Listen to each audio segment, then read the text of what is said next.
The PlayStation 2 or PS2 is one of the most iconic video game consoles ever made.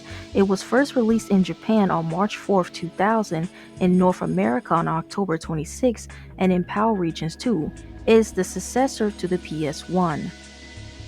Let's lightly say that it destroyed the other consoles, GameCube, Dreamcast, and Xbox. As much as I love the other consoles, it's just the truth. It is the best selling video game console of all time, having sold over 160 million units worldwide.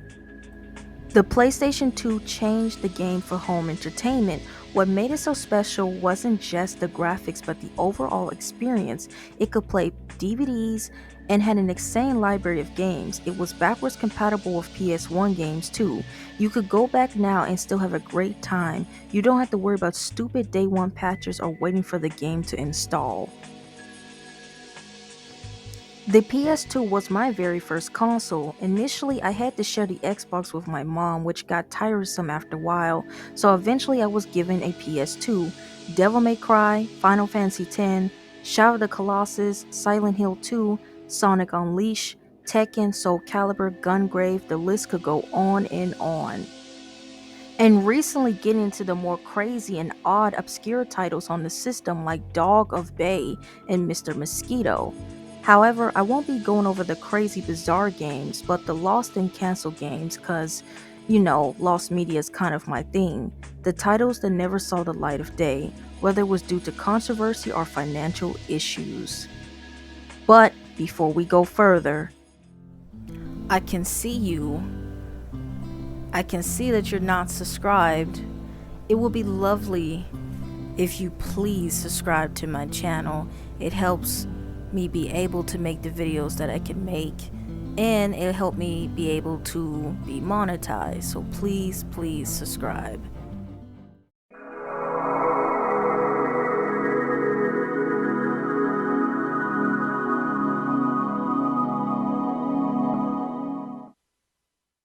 Picasso was a stealth-based action game in development by Pantheon Designs, centered around the high-stake world of art theft. Players would have taken on the role of a master art thief attempting to outwit a rival in a bid to steal the most valuable artwork. Originally announced in the early 2000s, Picasso was the first intended for the Sega Dreamcast, but after multiple delays and hardware transitions, it was reworked for the PlayStation 2 and GameCube. Despite the ambitious concept, development was troubled from the start. The only known playable build was shown at E3 2002 was a rudimentary demo showcasing a character sneaking through basic environments with primitive enemy AI. Initially featuring a male protagonist, later in promotional material revealed a female lead, likely to change to broaden the game's appeal. Midway through development, the game's direction shifted dramatically after the studio's leadership saw Shenmue and decided to reimagine Picasso as a hybrid of stealth and action genres. Unfortunately, this reboot never progressed beyond early character and level concepts. Mounting financial troubles plagued Pantheon Designs, with staff reportedly going underpaid for months. Ultimately, the company collapsed and Picasso was quietly cancelled.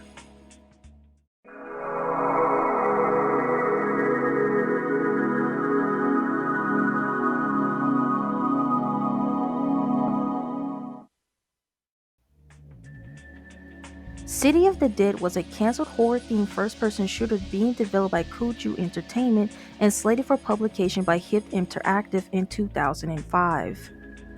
Inspired by the iconic zombie film director George Romero, the game aimed to deliver a visceral survival experience set in a world overrun by the undead, similar to games like Left 4 Dead. Players were to fight their way through hordes of zombies using a variety of weapons, with a tone and aesthetics mirroring the gritty gore atmosphere of Romero's cinematic universe. City of the Dead generated early buzz for its brutal combat mechanics and ties to the legendary filmmaker, but development was cut short when Hip Interactive went bankrupt in mid-2005. As a result, the project was shelved indefinitely, leaving behind only a few trailers, concept art, and lingering curiosity from horror and gaming fans.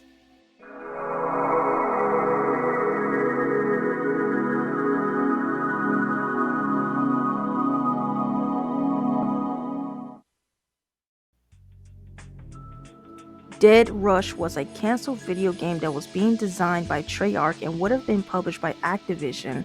The game would have taken place in the town of Eastport, where a massive earthquake has destroyed most of humanity.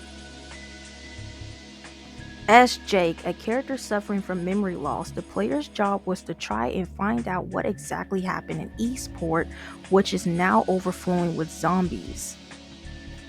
The game's main claim to fame was the fact that as Jake, players could operate one of the scattered vehicles around town. Not only this will provide players with the means of transportation, but would also serve as an armor of sorts. The zombies in Eastport would try to wreck whatever car Jake was driving. Luckily, the players could create a new vehicle out of the parts of the previously demolished cars. I could imagine that would have been very taxing on PS2 hardware. The game featured few load times after its initial boot up. The game would have never paused to load data from the disc again, so I'm assuming that certain levels would load into the PS2 RAM instead of streaming from the disc. Very few games did that, like Hunting Ground. The game was announced at E3 2004 and set to be released in 2005. However, it was cancelled shortly thereafter.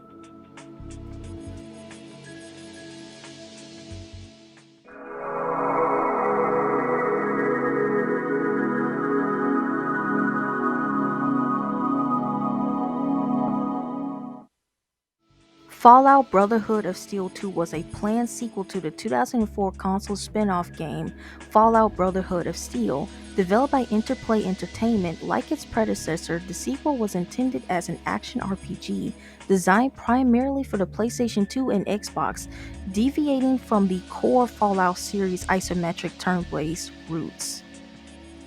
The game was set to continue the alternate timeline narrative within the Fallout universe, taking players to new post-apocalyptic locations including the ruined cities of Los Angeles, Phoenix, and Tucson. The story would have followed a new group of Brotherhood of Steel initiates, expanding upon their efforts to reclaim civilization amid warring factions and mutated threats.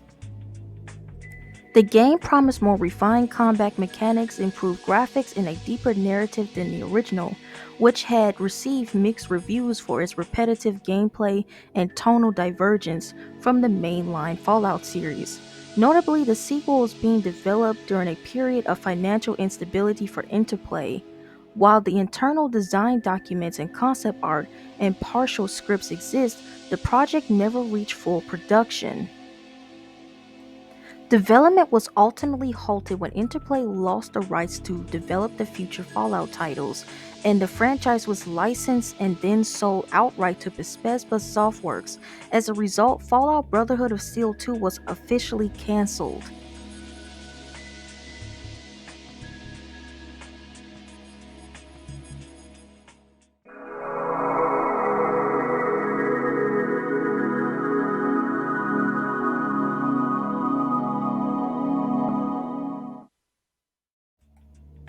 Highlander The Gathering was a cancelled fighting game based on the Highlander film and TV franchise, developed by Callisto Entertainment in the late 1990s.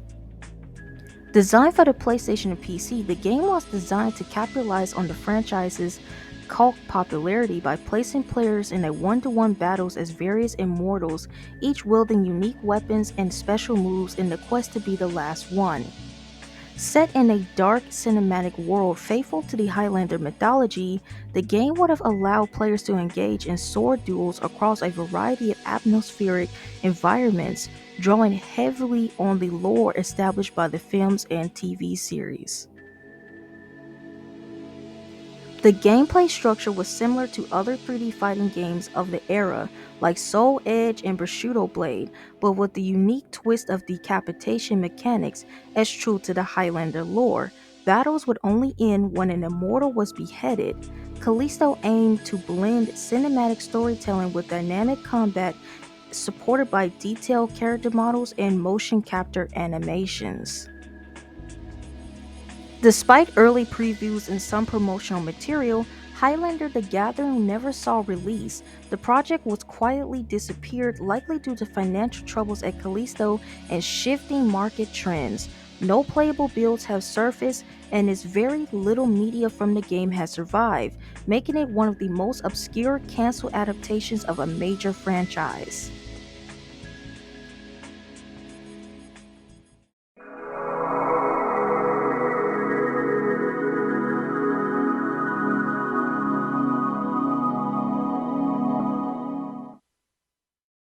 Shadow Clan was a canceled stealth action game in development during the early 2000s by Tiger Hill Entertainment, a short lived game development studio co founded by filmmaker John Woo. In collaborations with Interplay Entertainment, the game was envisioned as a cinematic action packed adventure that blended traditional ninja lore with modern urban warfare, aiming to deliver the kind of stylish and choreographed action combat that Woo was known for in his films. Set in a modern day city teetering on the edge of chaos, Shadow Clan would have placed players in the control of a ninja from an ancient clan operating in the shadows to combat rival factions, criminal syndicates, and supernatural forces. The narrative hinted at a hidden war being waged beneath the surface of the contemporary society, drawing elements on mysticism, martial arts, and gang warfare. One of its most ambitious features was the proposed ability to command a team of AI controlled ninjas, introducing squad based tactics alongside stealth and close quarters combat. The game promised a hybrid gameplay experience that fused stealth mechanics, swordplay, and modern weaponry, with a strong emphasis on style and cinematic presentation.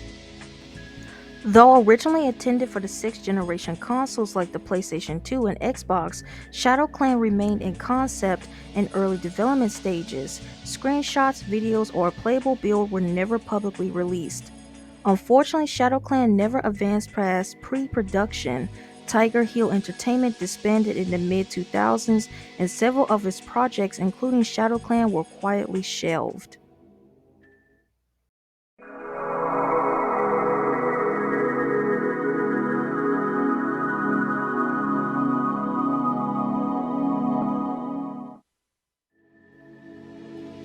Project Phoenix was a canceled third-person action adventure game in development by Digital Extremes, best known today for their work on the Unreal Tournament series and later Warframe. The game started development in the early 2000s and was intended for the sixth generation consoles such as the PlayStation 2 and Xbox. Project Phoenix aimed to blend cinematic storytelling with fast-paced action.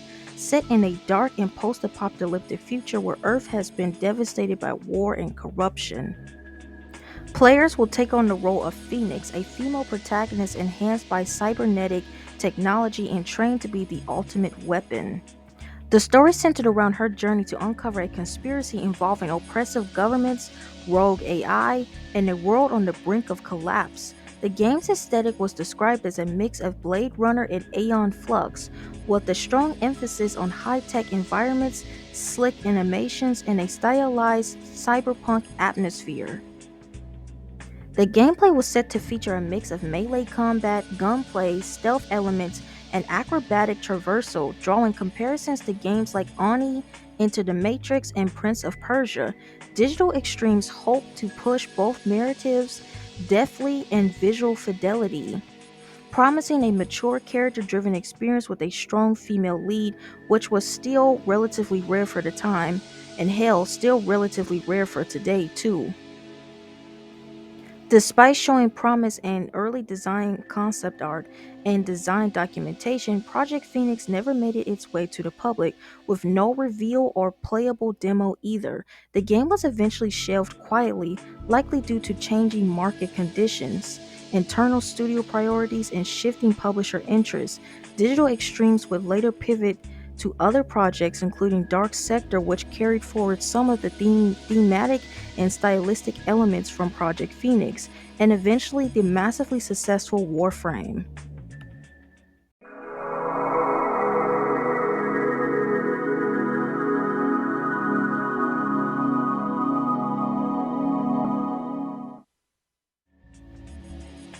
Fury of the Furries 3D was a canceled 3D platform adventure game developed by Callisto Entertainment around 2002 for the PlayStation 2.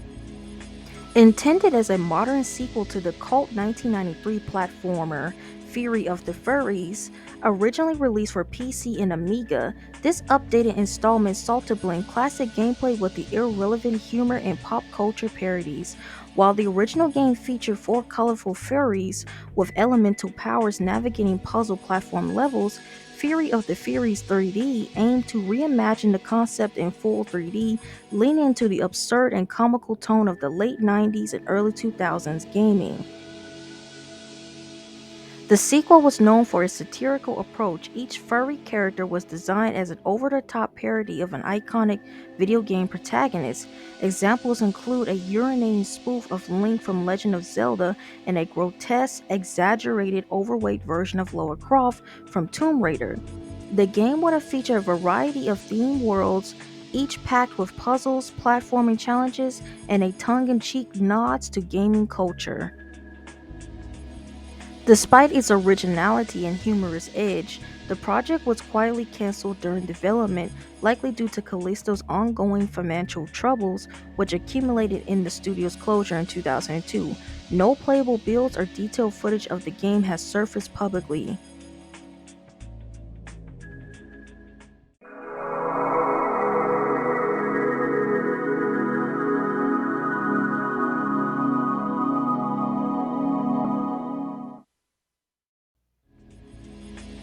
Plague of Darkness was a dark fantasy action-adventure game in development by Warthog Texas, formerly Fever Pitch Studios. Planned for release on Xbox, PlayStation 2, and PC in the early 2000s, set in a plague-ridden medieval world steeped in magic, corruption, and religious strife, the game was envisioned as a mature cinematic experience blending hack and slash combat, spellcasting, and exploration. Players would assume a role of a Templar Knight who uncovers a demonic conspiracy behind the spread of a deadly supernatural plague. Armed with a variety of melee weapons and dark magical abilities, the protagonist would battle through cursed villages, haunted cathedrals, and hellish landscapes filled with monstrous creatures and undead horrors. The game promised a rich, narrative driven experience with a gothic tone reminiscent of Legacy of Kain, Dark Watch, or early Dark Souls-esque themes. Originally announced as a GameCube exclusive, the project was later expanded to include PS2, Xbox, and PC platforms, despite early previews and concept art showcasing its brooding atmosphere and ambitious scope. Plague of Darkness never made it to the market. Development was ultimately canceled likely due to financial instability and shifting publisher interests. Warhog was later acquired by Tiger Telematics, the company behind the failed Gizmondo handheld, which resulted in the collapse of many of its in-development titles including this one.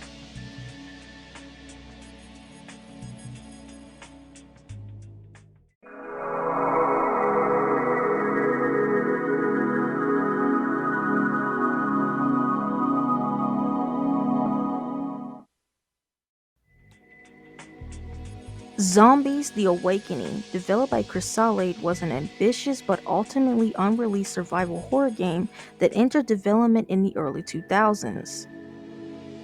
Created by the independent French studio Casale, the game was intended for PC, PlayStation 2, and Xbox, aiming to capitalize on the rising popularity of the survival horror game genre during the golden age of titles like Resident Evil and Silent Hill, with the dark atmosphere, zombie-themed horror, and the narrative-driven design. Zombies: The Awakening sought after to grip an experience, but despite its promise, the game never saw the light of day.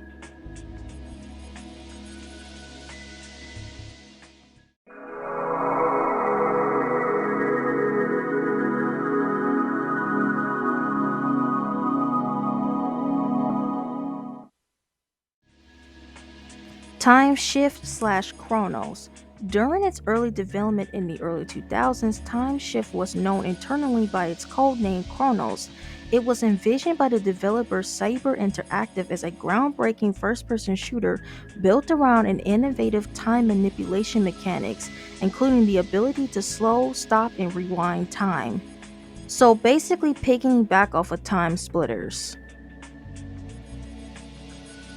At a time when such mechanics were virtually unexplored in the FPS genre, Chronos aimed to offer players a fresh tactical experience. Originally backed by Atari and intended for PC in the original Xbox, the project faced mixed feedback in its early stages due to its dark tone, complex gameplay, and the lack of polish.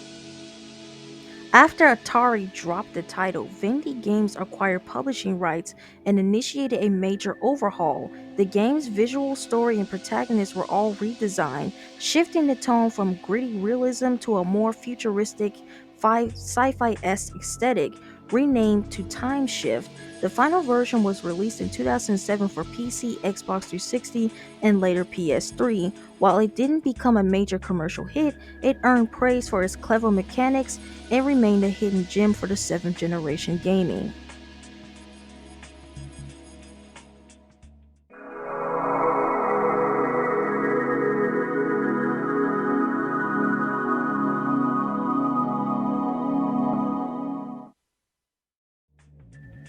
Earthworm Jim canceled PlayStation 2 game. In the early 2000s, a new Earthworm Jim game was in development for the PlayStation 2, intended to be a full-fledged 3D revival of the iconic platformer series that originated on the Sega Genesis and Super Nintendo. This unreleased game marked the return of the eccentric worm in a super suit character developed by the original creators, but unfortunately it never saw the light of day.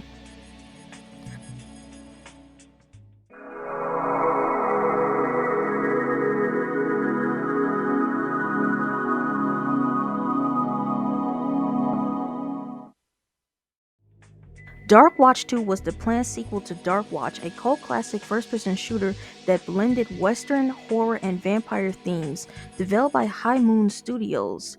The sequel aimed to expand on the original's unique universe, featuring a more open world design, deeper moral choices, and enhanced supernatural powers. Although early concepts were in development, the project was quietly cancelled due to the publisher's changes, shifting priorities, and modest sales on the first game. After Dark Watch, High Moon Studios redirected its focus to the Bourne Conspiracy and other licensed titles. While Dark Watch 2 never materialized, the franchise remained a fan favorite and remembered for its bold aesthetic and genre mashup. Concept art and design ideas have surfaced over the years, giving a glimpse into what could have been a standout horror action sequel.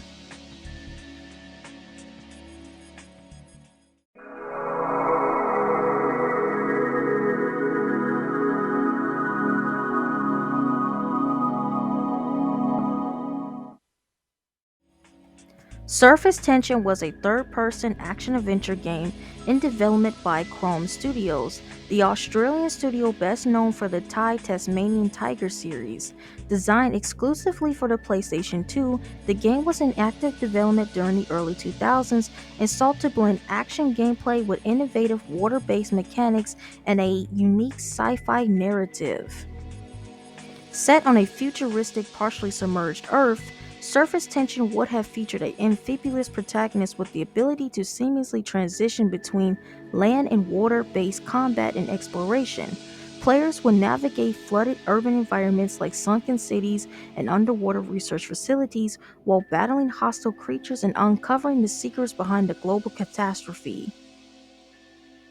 The game aimed to set itself apart with dynamic environments, puzzle solving that leverage water physics, and a strong visual identity influenced by titles like Echo the Dolphin and Tomb Raider, but with an distinct science fiction edge. Surface Tension was known within industry circles and reportedly reached an advanced prototyping stage before being quietly abandoned. Its cancellation may have resulted from publisher disinterest, a shift in studio focus, or changes in executing its ambitious mechanics on PS2 hardware. Chrome eventually shifted to more commercially viable franchises such as Tai, Spyro, and Star Wars for the Wii and PS2.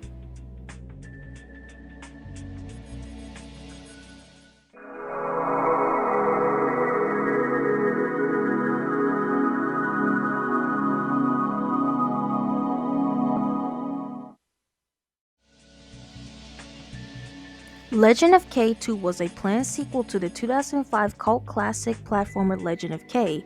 Originally developed by Neon Studios and published by Joe Wood Productions, while the original title was released for the PlayStation 2 and received praise for its colorful visuals, martial arts themed combat, and Zelda like adventure structure, its sequel never saw the light of day. Legend of K2 was never formally announced to the public, but reports and leaks from former Joe Wood and Neon Studio staff suggest it was in early concept or pre-production before being canceled. The sequel is planned to expand upon the original world, featuring a more open and connected environments, new animal tribes and characters, enhanced combat with more weapon variety and magical techniques, a darker and more mature tone while keeping the colorful art style. While there's no official statement of its cancellation, it's pretty much safe to assume why.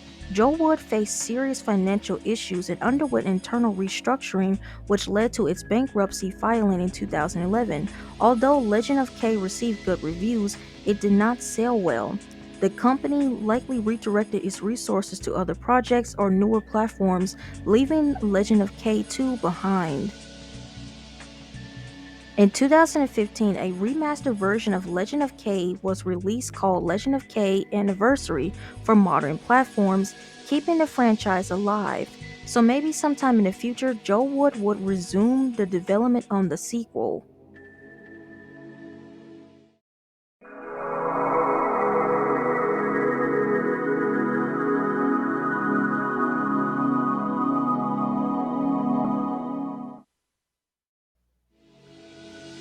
Resident Evil 3.5, often referred to fans as the Hookman version, was an early and ultimately scrapped iteration of what eventually became Resident Evil 4, developed by Capcom Production Studio 4 in the early 2000s. This version was shown publicly at E3 2003, showcasing a radical new direction for the series that blended traditional survival horror with psychological horror elements. In this version, Leon S. Kennedy returned as the protagonist after infiltrating a mysterious castle-like setting. He becomes infected with a virus that causes hallucinations and distorted his perception of reality. These hallucinations were the heart of the gameplay, introducing supernatural enemies, most famously the ghostly Hookman that blurred between the lines of what's real and what's imagined. The narrative was still in the flux, but it resolved around Leon battling not just external threats, but also unraveling his own mind. This version heavily leaned into gothic horror inspired by titles like Silent Hill and Fatal Frame, with an eerie, ghost-filled environments, flickering lights, and a more cinematic feel. The gameplay featured an over-shoulder camera angle, which was early version of what became standard in Resident Evil 4. Fixed and dynamic camera angles for exploration and combat, hallucination mechanics that change environments and enemies in real time, a focus on atmospheric horror with a slower pace emphasis on fear and confusion. The Hookman, a spectral figure with a meat hook who unpredictably stalked Leon, creating surreal sequences and environmental shifts influenced by dynamic fear system.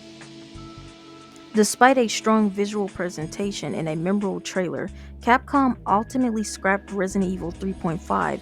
The team felt that the game was straying too far away from the franchise's goal and couldn't settle on a clear direction between supernatural horror and science fiction.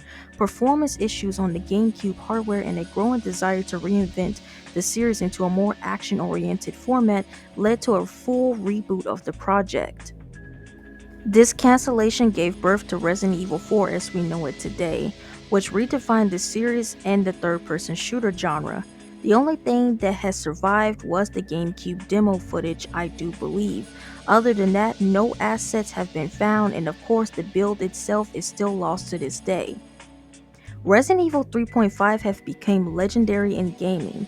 The Hookman is still widely discussed, and fans continue to speculate about what it could have been if Capcom had pursued this idea instead of the version that we got. Low key, I'm not gonna lie, I would have enjoyed this version much better than the final version. I found Ashley to be very annoying, and I'm not a fan of the whole escort mission gameplay. I felt that Resident Evil 4 strayed too far away from the traditional survival horror that the series built itself from. That slow, atmospheric horror, the environments of ruin, and the music to match. The original concept sounded and looked much more scarier, and the story seemed better too. And there you have it, lost and canceled PS2 games.